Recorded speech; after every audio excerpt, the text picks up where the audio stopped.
Phil, thanks for joining me today. How are you? Oh, I'm doing well and very much looking forward to this conversation. Oh, me too. Look, I've been an avid reader of the PhilonEdTech blog for the last several years, and I always appreciate what you have to say on so many levels. Although I usually read the blog to learn about the latest in ed tech, as it is in the name, over the last couple of months, I've been really interested to see that you've put some focus on this issue of iPads data and other data sources and what it's indicating about the future of American higher ed. Especially appreciated your focus recently on the issues of 12-month unduplicated headcount enrollment versus full snapshot. I've been saying this for years that I think that because online students, graduate students, adult students, and so on are not wedded in the same way to the fall, that I've said to audiences, it could be as much as half again as much. And I get this kind of incredulity sometimes when I'm giving a talk, but it really does prove it in the analysis that you've done, which we're going to get to. In your August 29th blog of this past year, you actually wrote that the census approach does not capture the increasingly important nature of multiple starts per year, shorter terms, and the habits of part-time students. So just how much of an impact do these types of factors do you think really have on enrollment growth? And what are those impacts for ed tech? How they can help?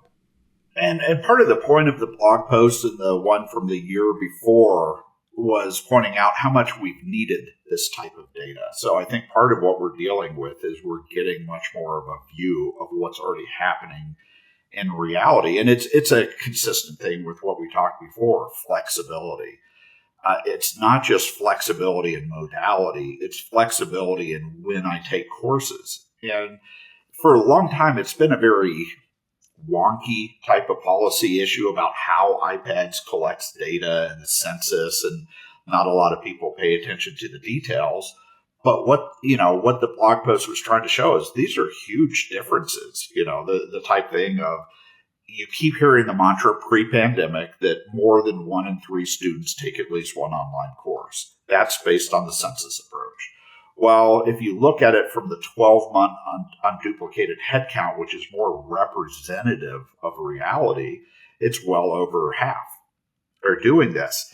And so there are strategic implications. It's not just a wonky issue with some minor data differences. What you're getting is a much better view of reality. And once again, it comes down to flexibility as such a key part of what schools have to deal with today and what students are demanding. And the 12-month unduplicated headcount represents that so much better.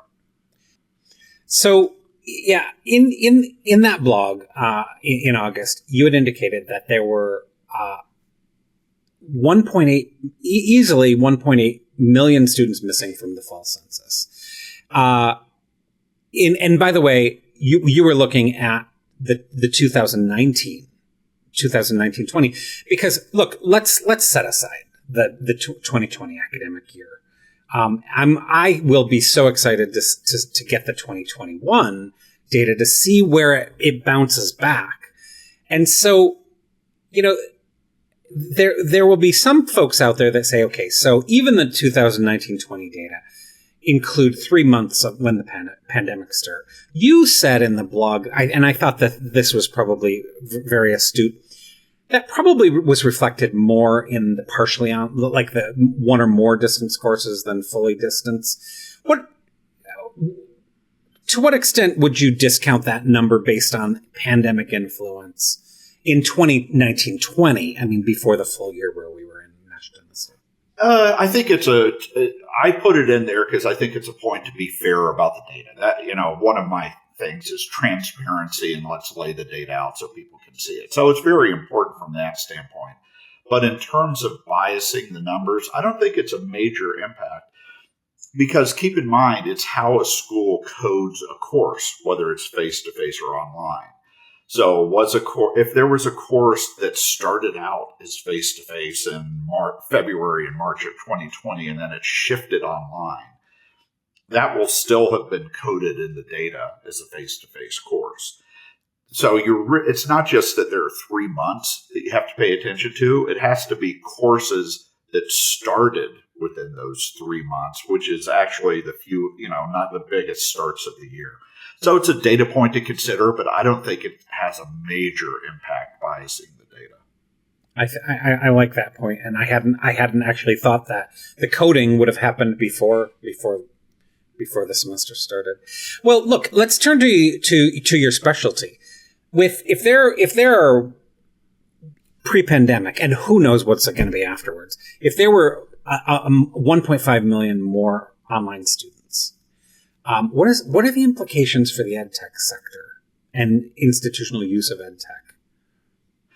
Well, I guess there's sort of an indirect impact on the edtech in that the path is clear for schools that want to improve their enrollment profile, and it's about offering flexibility, offering online options. It's not a panacea, offer it and everything's solved, but that is the way the student demand is pointing. Well, from an ed tech company perspective, how are you actually helping schools create that type of flexibility? It's not just, can you go online? Can you scale? A lot of the support that's needed is how do you offer courses that start multiple times per year? That's a tricky issue because of accreditation. Financial aid is actually bigger than accreditation. And how do you register students who might be start out in non-credit or non-degree coursework, but then it's going to shift over?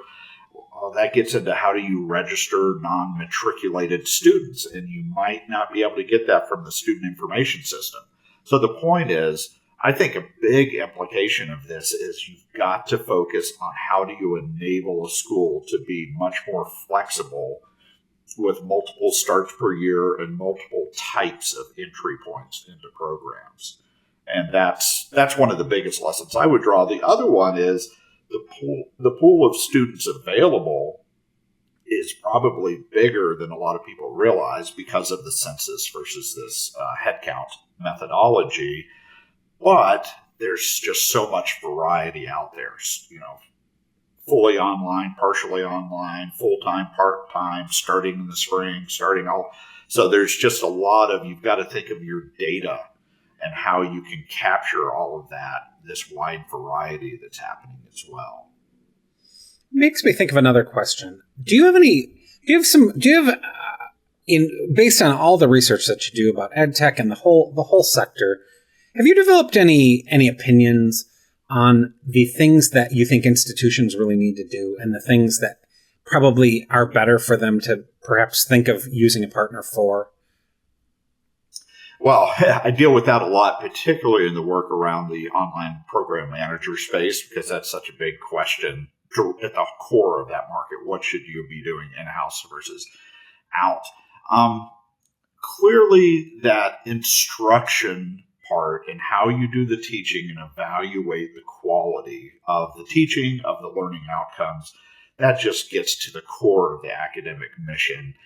And a school needs to focus on making sure that whatever they do, even if they use a partner to help them, it's set up to improve the school's capabilities long term.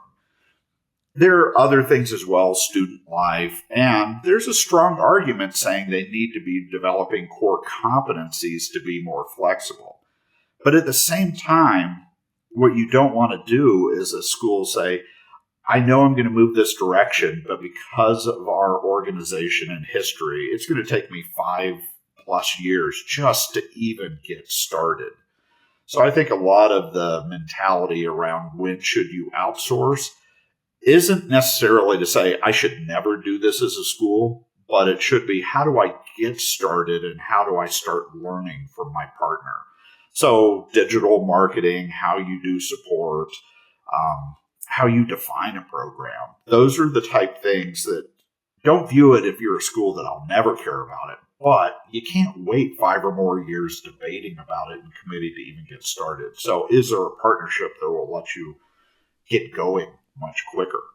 I love that yardstick, the thing you just said about, having the ability to learn how to do it, how to do these things, build your competencies and so on.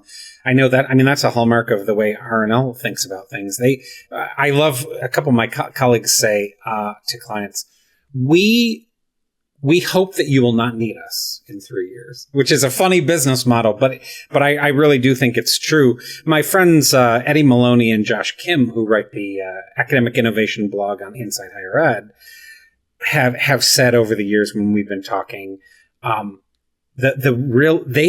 Eddie particularly says that he thinks that the litmus test is it a function that is going, if they do not learn how to do it, is it going to impact their ability to serve students in the coming 50 years?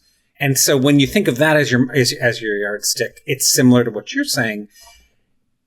If you don't build the capacities to build online courses and programs and so on, how are you going to be ready for the next thing like the pandemic that happens? Whereas if it's marketing, even recruitment and so on, those are things that, granted, it's wonderful if you have a partner where you can look over their shoulder and learn what they're doing, but it's not going to hobble the institution from being able to be successful in whatever comes along next. It's kind of interesting.